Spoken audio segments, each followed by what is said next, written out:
Hello kiddies, good morning to all. അപ്പോൾ എല്ലാവർക്കും സുഖമാണെന്ന് വിശ്വസിക്കുന്നു. അവിടെയൊക്കെ മഴയുണ്ടോ കൂട്ടുകാരെ?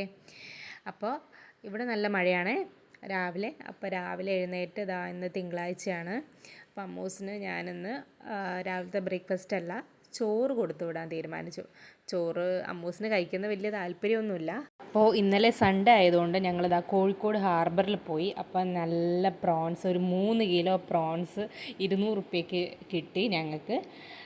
അപ്പോൾ ഞാനത് പ്രോൺസ് ഫ്രൈയും ആക്കി, മൺപയർ തോരനും വെച്ചു, കുമ്പളങ്ങയും തക്കാളിയും കൂടി ചാറും വെച്ചു തേങ്ങ അരച്ചിട്ട്. അപ്പോൾ ഇതാണ് അമ്മൂസിന് ഇന്ന് ഞാൻ കൊടുത്തു വിടുന്നത്. പ്രോൺസ് നല്ല ഫ്രൈ ആയിട്ട് ഇരിക്കുന്നുണ്ട്, നല്ല ടേസ്റ്റിയാണ്. പിന്നെ ഭയങ്കര ഇഷ്ടമാണ് ചോറിൻ്റെ കൂടെ, നല്ല ചൂട് ചോറിൻ്റെ കൂടെ നല്ല പ്രോൺസ് ഫ്രൈ. എൻ്റെ ഈശ്വര, നാവിൽ വെള്ളം ഊറുന്നു. അപ്പോൾ എല്ലാവർക്കും ഇന്നത്തെ അമ്മൂസിൻ്റെ വീഡിയോ ഇഷ്ടപ്പെട്ടിട്ടുണ്ടെങ്കിൽ, അമ്മൂസിൻ്റെ ചാനൽ കാണാത്തവരാണെങ്കിൽ ഈ ചാനൽ സബ്സ്ക്രൈബ് ചെയ്യുക, ഷെയർ ചെയ്യുക, ലൈക്ക് ചെയ്യുക, കമൻറ്റ് ചെയ്യുക, സപ്പോർട്ട് ചെയ്യുക. അപ്പോൾ അടുത്ത വീഡിയോയിൽ കാണാം. Thank you friends, by.